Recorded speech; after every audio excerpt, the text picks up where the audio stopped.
Assalamualaikum warahmatullahi wabarakatuh. Waalaikumsalam.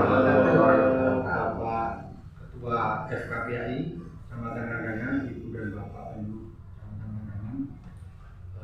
Perkenalkan, pada kali ini saya selaku moderator dalam pertemuan diskusi untuk pagi hari ini karena terkait dengan waktu yang sudah dekat sekali. Hari ini sudah masuk tanggal 1 Dzulhijjah, menurut perhitungan dari Kementerian Agama berdasarkan 10 Dzulhijjah itu jatuh pada hari Ahad. Maka berkenaan dengan hal itu, kami mohon dengan hormat lagi sangat kepada Bapak Ibu penyuluh untuk segera menyampaikan atau mensosialisasikan pada seluruh warga binaan berkaitan dengan masalah kurban ini, mengenai tata caranya, persyaratannya, bagaimana kurban yang sesuai dengan syariat Islam. Nah, ini akan dipandu oleh pematai langsung Pak Ahmad Bayhaqi, SPD. Warahmatullahi wabarakatuh. Waalaikumsalam warahmatullahi. Terima kasih atas waktu yang diberikan kepada saya dan langsung saja akan saya presentasikan berkaitan dengan kebiasaan atau tradisi kita pada bulan-bulan Dzulhijjah, yakni penyembelihan hewan kurban. Sebagaimana kita ketahui bahwa hukum kurban itu adalah sunnah muakkad. Sunnah muakkad artinya sunat yang sangat dianjurkan bagi yang mampu. Nah, kriteria bagaimana kriteria orang mampu? Itu kalau menurut sebagian ulama mengatakan bahwa 4 hari di hari Tasyrik, artinya termasuk hari Idul Adha, dia bisa makan, itu disebut mampu.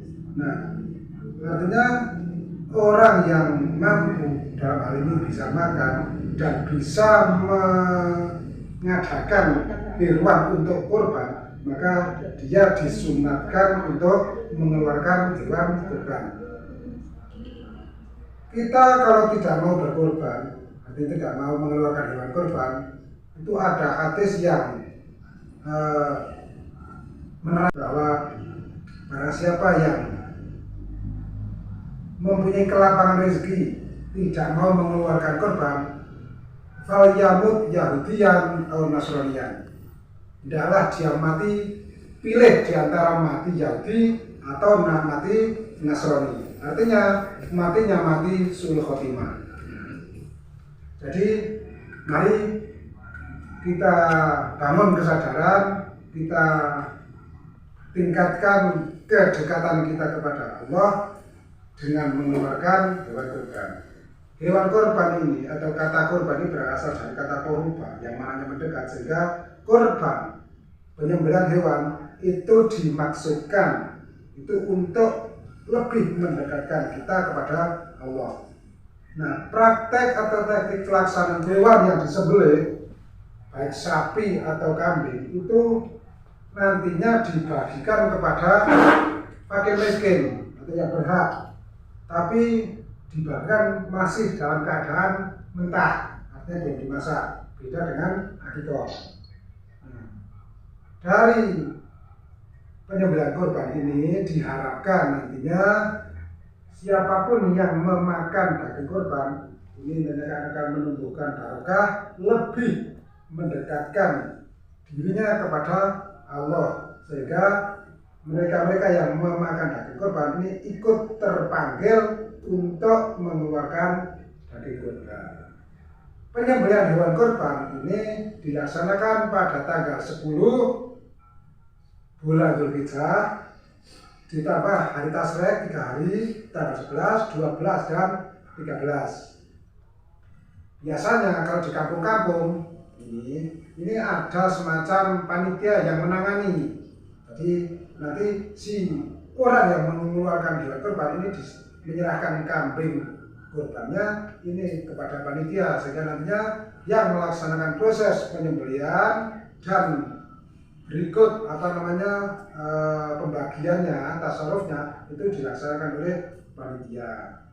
Mungkin dari teman-teman ada yang mau ditanyakan berkaitan dengan praktek penyembelihan kurban, karena seharusnya kurban ini harus dibagikan secara merata kepada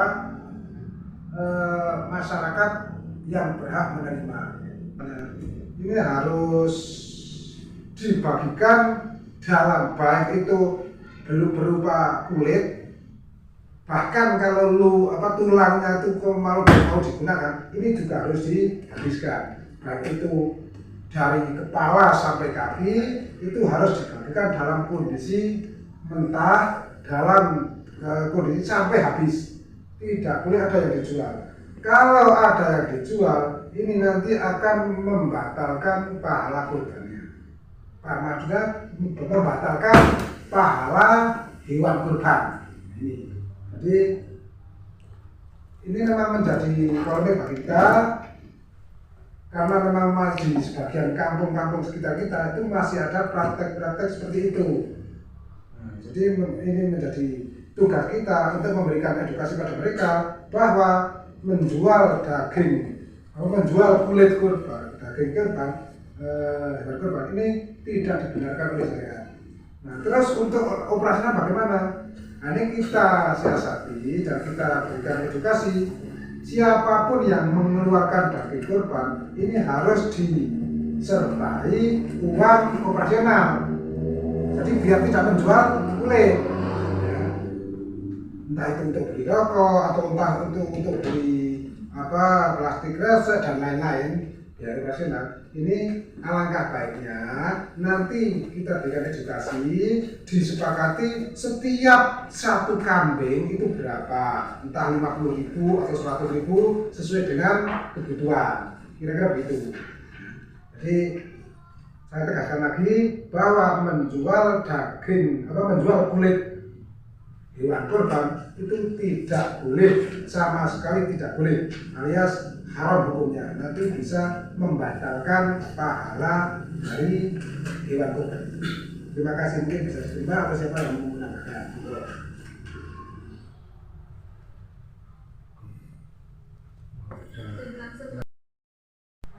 Itu ada ya di suatu dusun itu ada praktik pembagian hewan kurban. Itu kepalanya itu dikasihkan ke tokoh-tokoh masyarakat seperti kepala desa, kepala dusun maupun ketua RT seperti itu, dan itu katanya yang bersangkutan itu praktik seperti itu terjadi sudah lama, bahkan sudah dari zaman dahulu gitu. Dan itu belum ada yang bisa merubah sistem yang seperti itu.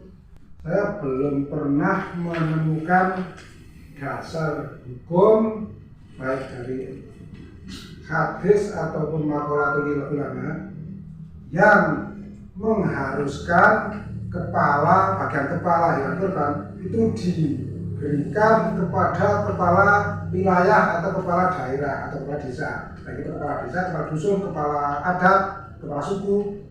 Itu saya belum pernah menemukan.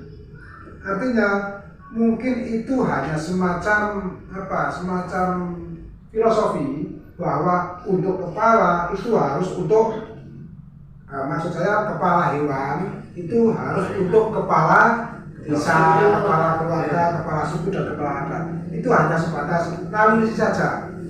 Mungkin itu. Jadi kalau dibilang secara hukum, saya kira begini. Tidak ada, kan saya katakan tadi, tidak ada yang mengharuskan. Jadi itu hanya sebatas sugesti saja mungkin ya, bahwa Pak Kepala Desa, Pak Kepala Dusun harus mendapatkan bagian kepala hewan kurban. Nah, sebenarnya tidak ada pembagian atau sistem klasifikasi untuk kepala dusun harus kepala, kemudian untuk rakyat yang paling minus, paling bawah itu bagian pantat, tidak, ya, tidak ada itu bagian macam itu. Ya. Untuk kelas menengah bagian perut, tidak, bagian jeroan. Nah, jadi untuk itu jawaban saya secara hukum itu kalau saya bilang makruh karena saya belum menemukan dalilnya, haram juga saya belum berani menghukumi haram. Jadi untuk sementara saya jawab itu sebaiknya dihindari saja. Nah, bagaimana kita memberikan edukasi kepada masyarakat? Nah, itu tadi untuk kepala tidak harus untuk kepala desa. Nah, bahkan untuk saat ini hewan yang mau dijadikan kurban ini sebenarnya harus ada sertifikat bahwa hewan itu benar-benar sehat, tidak terjangkit wabah PMK.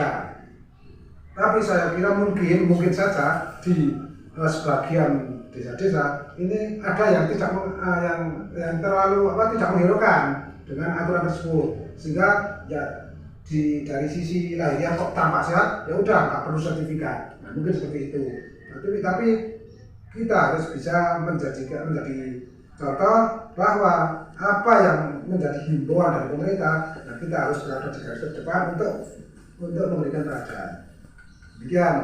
Jadi nanti bisa disampaikan kepada dinas masing-masing bahwa hewan kurban ini harus benar-benar bebas dari penyakit untuk menghindari menjalarnya atau merajalelanya wabah PMK, karena penularan wabah ini bisa jadi dari hewan lewat manusia yang menyembelih nanti menularnya kepada hewan lain, bukan kepada manusia tapi kepada hewan lain. Nah, ini untuk menghindari hal semacam itu, maka jeroan itu baik usus atau pokoknya yang bagian dalam itu nanti dibagikan dalam keadaan sudah direbus sehingga kuman-kuman dari virus PMK ini nanti mati. Itu itu teracak dan kepala juga. Ini karena teracak itu tempat kuku, ya, dan mulut juga berada di kepala, maka bagian itu juga sebaiknya direbus. Ini himbauan dari Dinas Peternakan. Mohon nanti kita sikapi bersama bahwa ini sudah semuanya diperbaikan, kita harus berada di garis depan untuk memberikan contoh. Demikian yang saya dapat berikan. Kita simak bahwa kurban harapannya dengan hewan yang betul-betul sehat, ya, sehat. Seandainya mencari hewan yang begitu sehat tidak bisa mendapatkan, sehingga terdapat penyakit mulut ataupun kuku, ini kalau masalah daging tidak masalah, tapi untuk jeroan dan kepala dan kaki harus direbus gitu untuk tidak menimbulkan penyakit. Kemudian harapannya ya menurut syariat Islam seluruh komponen dari kepala sampai teracak itu sebenarnya bisa dibagi, artinya tidak ada yang dijual dan tidak ada satu bagian pun yang diistimewakan. Tadi ada kepala diberikan kepada pimpinan wilayah, baik itu kades, kadus maupun RT, yang notabene mensewu itu pejabat-pejabat biasa makan daging. Nah, itu malah sudah menyalahi aturan. Sebaiknya itu diberikan pada yang sangat jarang untuk bisa makan daging, artinya fakir miskin. Kalau kata dari pimpinan itu kan sudah hal yang biasa.